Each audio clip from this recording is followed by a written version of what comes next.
Hello spooky friends, it's Alexis and welcome to Hallow Weekend Round 2. If you have no idea what I'm talking about, I will have Lexi's announcement video linked below, but Hallow Weekend is a month-long game board-based readathon taking place only on the long weekends of the month. I have already completed the first room of the readathon in last weekend's vlog that will be linked below if you missed it, and then this weekend we are moving on to the dining room. I did already do all of my rolls for this weekend so that we could build a TBR together, so I'm going to insert that footage here and then we can talk about what we're reading.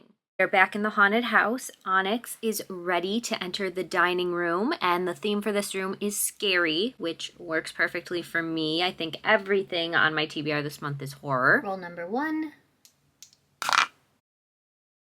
So we got a 6. Again, my main goal is to get the ghost in every room, so let's just move towards the ghost. I don't think we can get it in 6. Yeah, it's just out of reach, so I think let's go to space number 7. 1, 2, 3, 4, 5, 6. Prompt 7 is to read a book new to your TBR or to share your current read. The first book that I'm adding to the TBR for this weekend might look a little familiar because it was on last week's TBR, but I didn't have time for it, but I still want to read it this month, and that is Strange Pictures by Yuketsu. I feel like at this point I've talked about this book and what it's about in a few different videos, so super quick recap. This story is centered around these 9 childlike drawings that seem innocent at first until you as the reader learn more about them and put the clues together to uncover their sinister secrets. And I don't know about you, but to me that sounds like a scary good time. Roll number 2. Okay, I know it probably looks like I'm cheating, but I promise I got a 1 by chance, so let's move 1 and get our ghost for this room. And the ghost prompt is to read a book that you can spell scare, S-C-A-R-E, on the cover, or watch Hallow Weekend reading sprints. All right, we did it. We got the ghost, which is a goal of mine. Every weekend of the readathon, I want to hunt those ghosts. And for this prompt, I'm going to be reading The Haunting of Alejandra by V. Castro. So to spell scare, we have S-C-A-R in her name and then an E in the title. This one has been on my TBR for quite a while, and it is all about the legend of La Llorona, who is a vengeful spirit in Mexican folklore. She drowned her children when she was still alive, so now she wanders around near bodies of water crying for them, and the idea of her has always scared me, so I am very excited to get into this one. A little apprehensive because I have read 2 V. Castros before. Immortal Pleasures, hated it. Oh my god, that was on my worst books of the year last year. I'm pretty sure it was one of the worst things I've ever read. And then her other one, Goddess of Filth, I really liked that one, so I'm hoping this has a lot more of those vibes. Roll number 3. A 5. We could move towards the door, but I'm kind of feeling like doing 1 more. I have a very chill weekend. Currently, I have no plans other than reading, so I think this could be a really good weekend for us. And taking a look at the prompts that are around here, maybe that's cheating, but whatever. I think I want to go for 15 because I have a book that will fit that. So let's see, we can go 1, 2, 3, 4, 5. Perfect. And prompt number 15 is to read a book with LGBTQ plus rep or make a fall-inspired item. Another prompt that lines up perfectly with my October TBR because I have to read this one anyways, and that is Things Have Gotten Worse Since We Last Spoke and Other Misfortunes by Eric Laraca. So I talk about this one in my TBR. I have already read the title short story, Things Have Gotten Worse Since We Last Spoke, and it's definitely my favorite by this author. I've read some of their other things and I never love them as much. So I'm hoping maybe the other 2 stories in this collection are better. The other 2 stories in this one are The Enchantment, and you'll find it's like that all over. And roll number 4.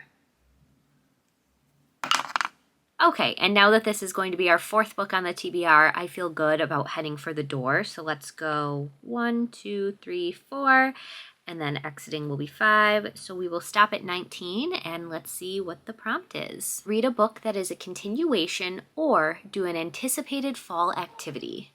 Okay, I swear we could not have gotten a better prompt to get this next book on the TBR, because if you watched my last vlog, then you know that I am determined to read all of the stories within the Scared Sexy collection, which is a bunch of romance authors got together and wrote these like monster romance short story novellas, and then Amazon published them all in this collection. They've done it for other holidays before, but I was hearing so many good things about this collection. Everybody was reading them and talking to me about them, so I couldn't resist it anymore. I ended up reading the first story in that collection, Hot for Slayer, in last week's vlog. And then this weekend, we have to move on to the next story, which is Beautiful Nightmare by Katie Robert. I know with the room prompt being to read something scary, this isn't exactly a scary book, but I am gonna count it because this one is about a sleep paralysis demon.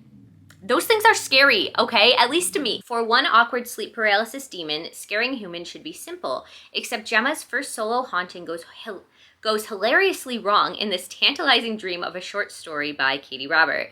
When Gemma's supposed to terrify her appointed victim, she ends up captivated instead. Caleb, a romantic who believes in all things supernaturals, finds her adorably pink-skinned, horned form more alluring than alarming. But as their steamy night unfolds and unexpected feelings bloom, Gemma must choose between her demonic duties and the human who makes her feel anything but monstrous. Oh my god. It's so cute. And I have loved everything I've ever read by Katie Roberts. I'm trying to think of like something that didn't hit as good as the rest, but like seriously, she might be one of my favorite steamy writers. So I'm looking forward to it. Now that we have our plan for the weekend, I unfortunately have to get to work. It is actually Friday, so a little recap because we did not speak at all yesterday. It was just a really, really busy day. I kept meaning to take some time to film this intro and it just didn't work out. So Thursday after work, when the readathon technically started, I had to go pick up Blue because she just got out of surgery. Everything is fine. She was just getting spayed. Finally, something we've been putting off since we rescued her, but all of the other cats in the house are fixed, so like it wasn't a super big priority, but we still want to make sure our girl is healthy. So she got her surgery. We brought her home. She is doing great. She's just a little groggy. She does not like wearing the cone or being shut up in Milo's old crate. She just wants to run around and play, and that's a big no-no right now because we don't want her ripping open her stitches. So she'll be okay. And then I had a wake to go to. My friend's grandmother passed away, so wanted to show up and be there for her. And then on the way home, Dan and I stopped and picked up ramen from one of our favorite places, so that was delicious. And then I spent some time editing my weekend one vlog, and then I got into bed and I actually did start The Haunting of Alejandra on my Kindle, but I didn't get very far. You know me, if I read in bed, I fall asleep immediately. So now that it's Friday morning and I do have to get to work, I don't expect to do any reading. I haven't checked if I can get any of these on audio. I know Strange Pictures, I definitely wouldn't want to listen to the audio. I'll see if I can get these, but I honestly have a really busy day at work. I haven't been able to listen to audiobooks while working in a while, so whatever. Probably pick back up with The Haunting of Alejandra later tonight. And then besides that, I do still have some editing I have to do for my weekend one vlog, hoping that won't take too long. So I'll finish work, I'll do my editing, and then we can officially start HALLOWEEKEND. Look at this sweet angel. She has not cuddled me like this since we first brought her inside from the cold last year. She really must not be feeling good. I have not read anything. It's been a very busy day at work. We are interviewing people for this new role, so I've just been talking to people all day, and I'm so excited for work to be over and to get to read. But that's my update for now. I'm just enjoying some kitty cuddles in between meetings.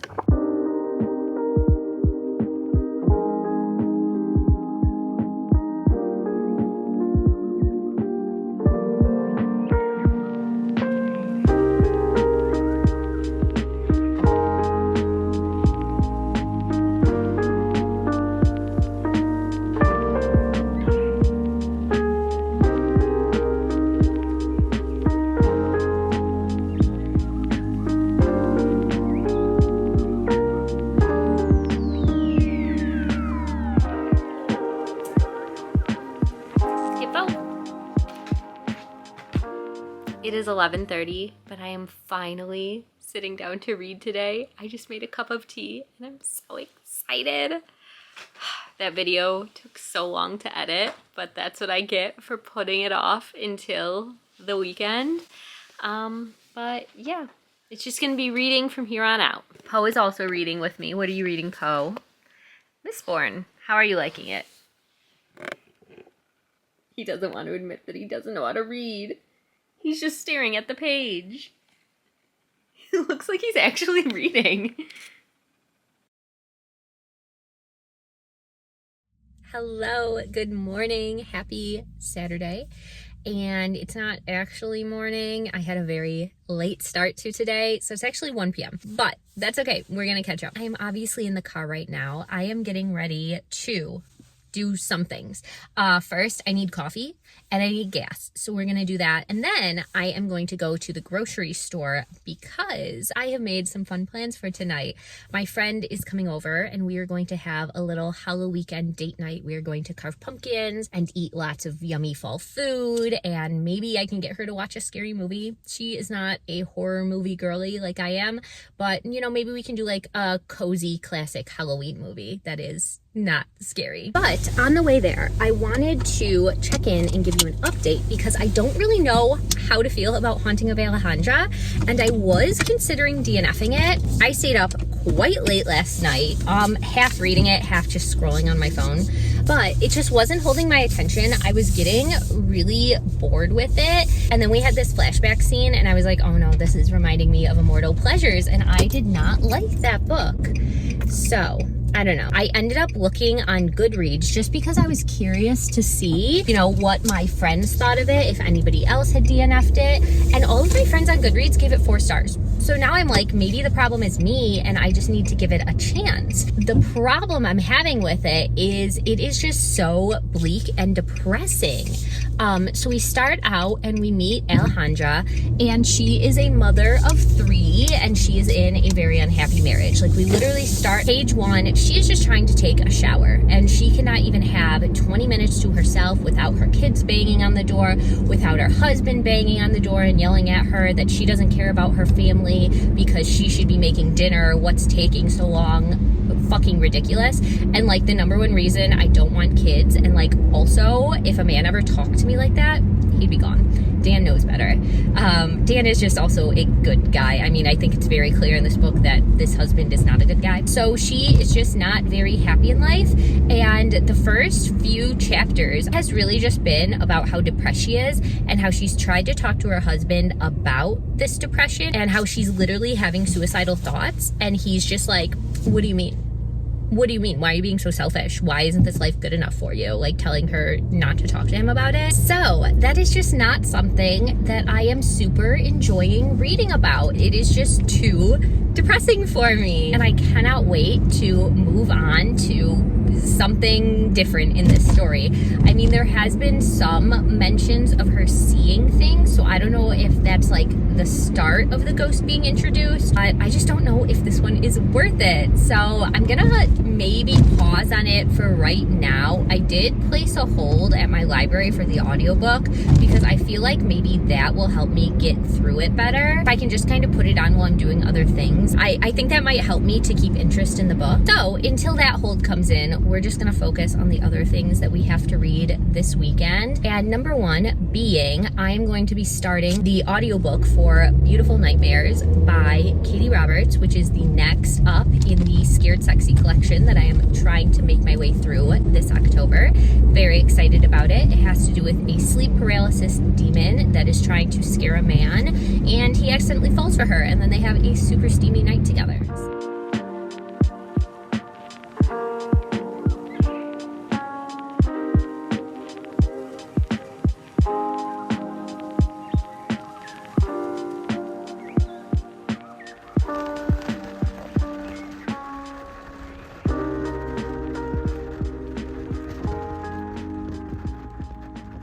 Now, and while I was out, I finished Beautiful Nightmare by Katie Robert.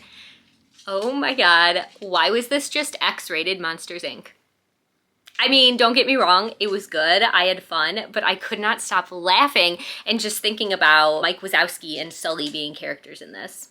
It ended up being really, really cute, just like the last one. Oh, acts like I was gone for hours. It ended up being really, really cute, just like the last one. A lot sweeter of a love story than like a spicy romance, although there was a scene. So basically in this one, we are following our sleep paralysis demon named Gemma, and her job is to scare humans and feed off of their fear. Except she hates her job, she hates the taste of fear. So one night she is assigned her very first human. She sneaks into his room, she does all the stuff she's supposed to. She sits down on his chest to ingest his fear, and this guy gets a boner and is totally turned on by her being. She tries choking him. He likes that a little too much. And she realizes that she can feed off of things other than fear. So it goes from there, and it was just a short, cute little story. That was fun, and happy to have our first prompt done. Now I have a little bit of a haul. So of course my reason for going out was to pick up a pumpkin so that I can carve pumpkins tonight. And then I also wanted to get some snacks. I make this really good spinach artichoke dip, so I got chips to eat that with. And then this is more on theme. They kind of got shuffled around while I was driving, but I'll put them on a plate and make them look cute later. Look at these Halloween sugar cookies. So that one says boo, and then there's a mummy. So cute. And then you can't have a Halloween party without candy. So I got this. I've never seen it before. I'm excited to try it. It is Sweet Tarts candy, but it's freeze-dried. There were so many freeze-dried candy options. I don't know why this is popular right now, but I don't think I've ever had that. Unless you count like Dippin' Dots. Is that freeze-dried ice cream? Then I guess. But yeah, it says that these are crunchy. So excited to try these later. And then also while I was out, because it was my first time going to Target since the album release, I decided to pick up the Target edition of Life of a Showgirl because I collect all of the vinyls. Well, not all of the vinyls because she comes out with like a million editions each time. I collect one of every single one of her albums. And then same for the CD. So I picked up both of those. I also got the dog something. Can you sit? Good sit. Milo, sit.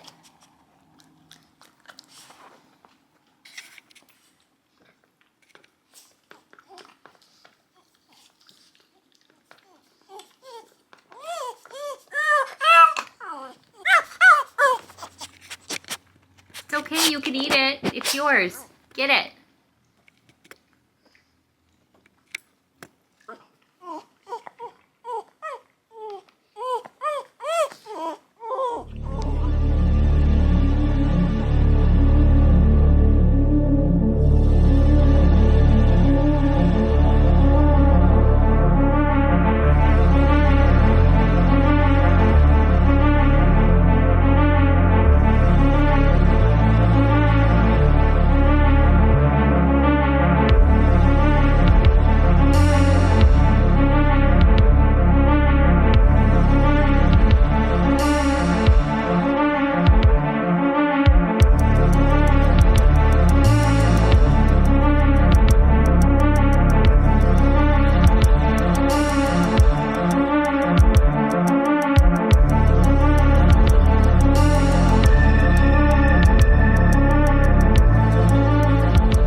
Turn so we don't have this blinding light behind me. All right, I have now finished my reread of Things Have Gotten Worse Since We Last Spoke. Why do I do this to myself? Why would I reread this? Yeah, it was just as bad as the first time around. Maybe a little less bad because obviously I knew what to expect. Still disgusting. It's just gross. It's just a really, really gross story. But I don't know why I enjoy it, but I do.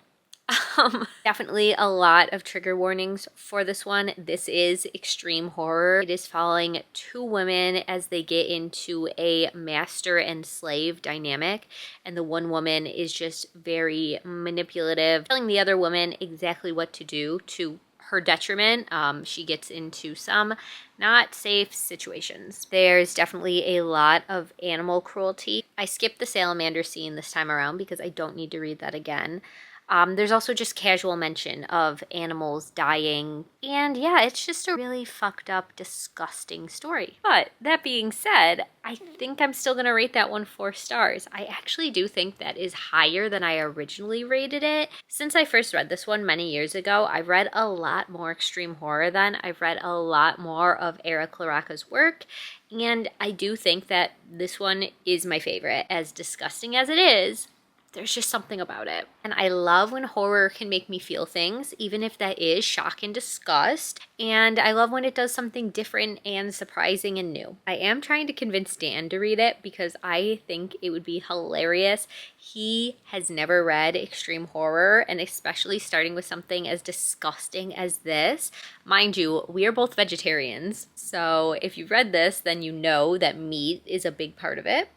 Yeah, I think it'll be fun. I will report back if I can actually convince him to read it. But also, is that cruel of me?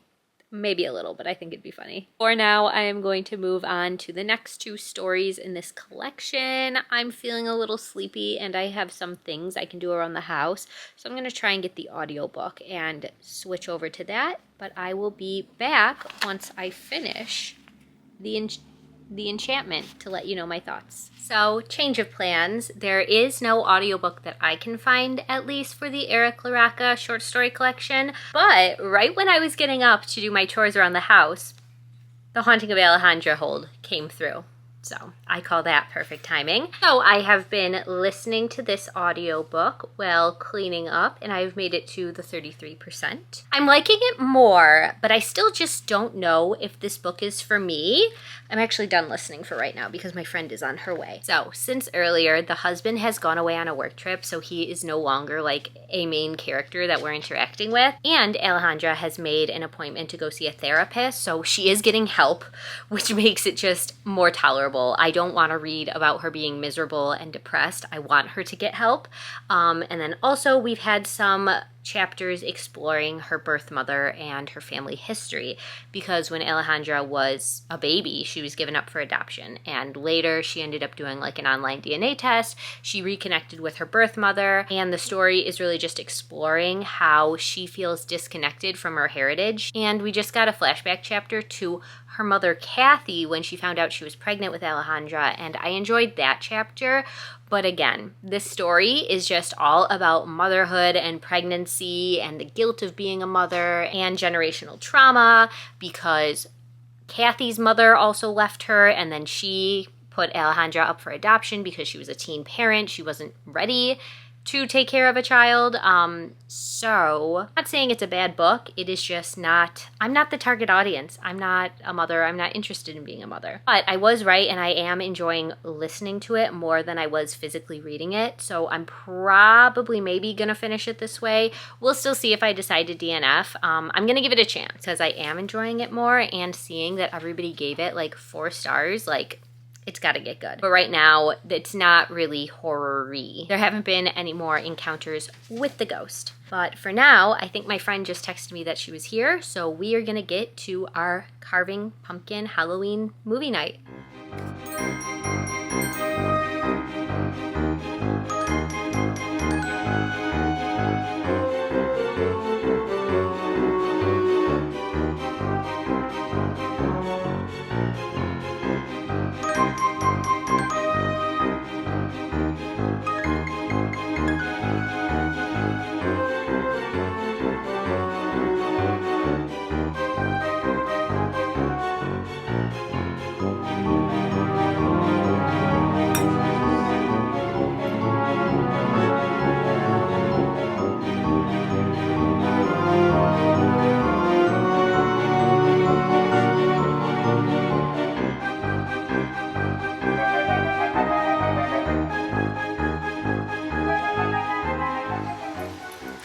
Good morning. I am home now from my coffee date with Dan. It's kind of windy out today, so hopefully you can hear me okay. I'm letting the dogs out, and I wanted to take this chance to tell you that I finished the next 2 stories in Things Have Gotten Worse Since We Last Spoke and Other Misfortunes. So I have officially finished that book and checked it off of our list for the weekend. I decided to sit on the ground. So now Poe is bugging me because he thinks anytime I'm within reach, it's for him. So I finished the next 2 stories while we were getting coffee this morning, and I really like them. I think this might be my favorite collection of his. So backing up to The Enchantment, I believe it was called.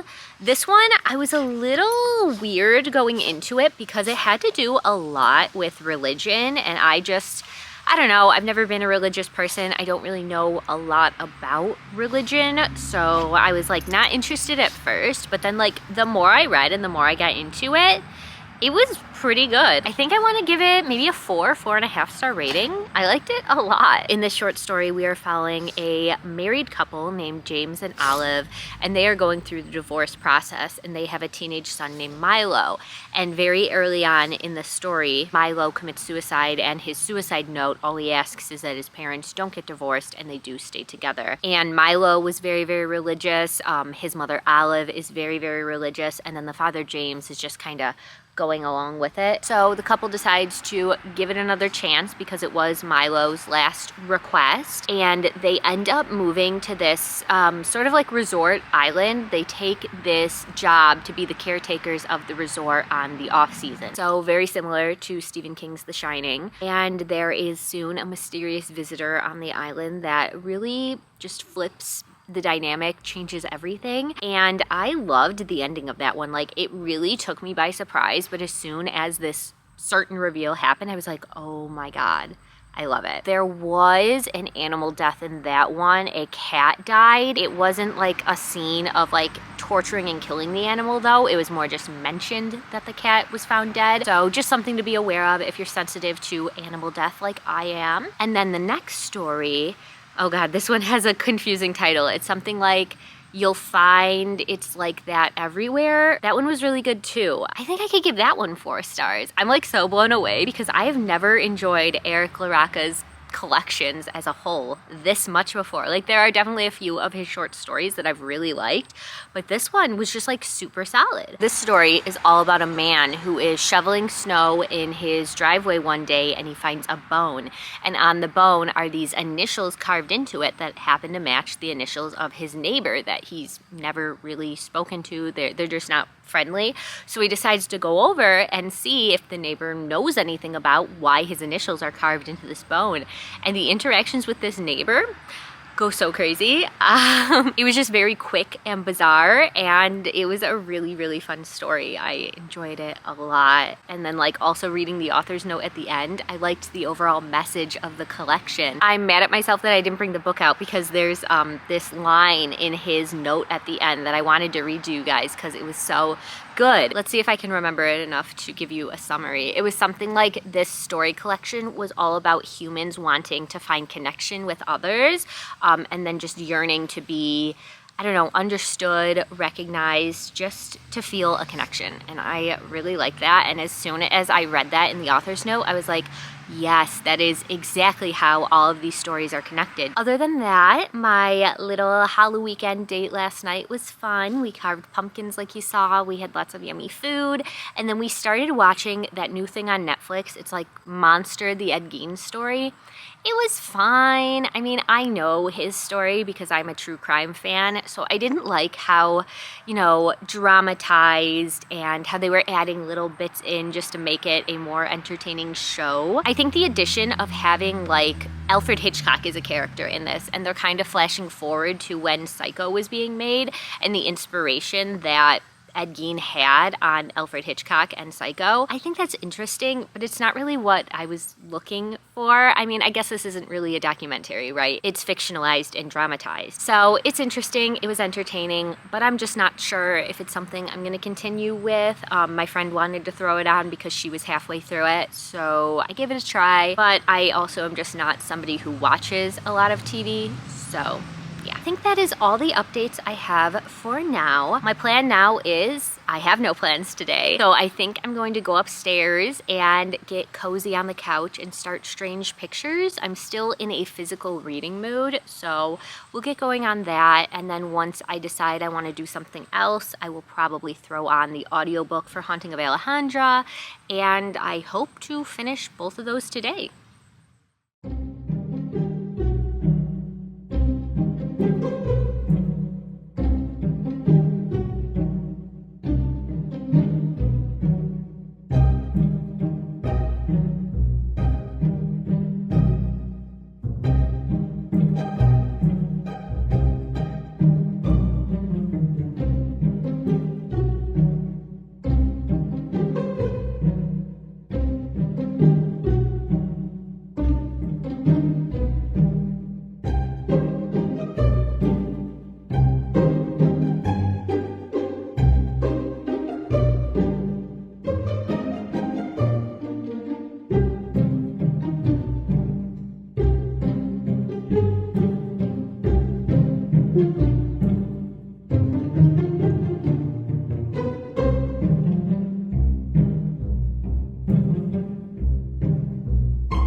All right, I think I'm calling it for the night on the bookshelves. I ended up getting the first 2 rows organized, so you obviously saw me take everything off of the top shelf and dust it because the cats like to run around up there. So everything was covered in fur. And then the horror shelf, the next one down, I made some more room. Down there, I originally had my nonfiction section, but now it's completely open and I just have the box containing my dad's ashes, but I can move him when I need more space for more horror books. So I used to have my nonfiction down there. I don't know where I'm gonna put that, but we're moving stuff around because horror is clearly my most read genre, with it needing its entire whole shelf. I was happy that I did have enough room to have A Dowry of Blood and A Certain Hunger facing out because those are 2 of my favorite covers. And then yeah, we have 3 more shelves to go, but I finished my audiobook, so I think I'm gonna pick back up with those maybe tomorrow when I have something else to listen to. But for now, I'm gonna switch back over to physically reading because we have to finish Strange Pictures tonight. But first, as I mentioned, I finished The Haunting of Alejandra by V. Castro on audio. That's lucky. I actually have the book right in front of me, so I won't have to insert a picture in editing. I don't think this was a bad book, but as I've said a million times before, this book was not written for me, so I did not find it enjoyable. And I'm not saying I have to relate to every single book I read. Like, it was fine. It was a good book, I guess. I'm kind of between 2.5 and 3 stars. That feels really mean, but like, it was kind of just a book. My favorite part was the very ending. There was quite a gory scene right at the end. But besides that, I mean, I'm happy with the character growth. It really had more to do with familial trauma being passed down from generation to generation than it was a ghost story. I mean, there was a ghost. I don't know what I'm trying to say. I just don't think this one was for me. But happy to have finished it, and it count towards a prompt and count towards my horror bingo board. So yay for that. Now on to Strange Pictures. I did start this earlier and I read the first chapter short story. I'm not sure if they're all going to be connected in the end, but the first one was about this high school student, and he ends up coming across this blog online that seems innocent enough. It is from the point of view of this man, and he is about to be a new father. He finds out his wife is pregnant. Like, he's sharing his joy online. He's literally treating the blog like a diary entry, and the wife is an illustrator, so he's uploading some of her drawings, and then it is up to the reader and the main character to kind of find the hidden meaning, the message behind the drawings. Almost the entire chapter, I was like, I don't know if I get this. Like, I feel like this is a reach. What if the pictures don't really mean anything? And then the reveal at the end, I was like, whoa. Like, okay, I guess I'm in it now.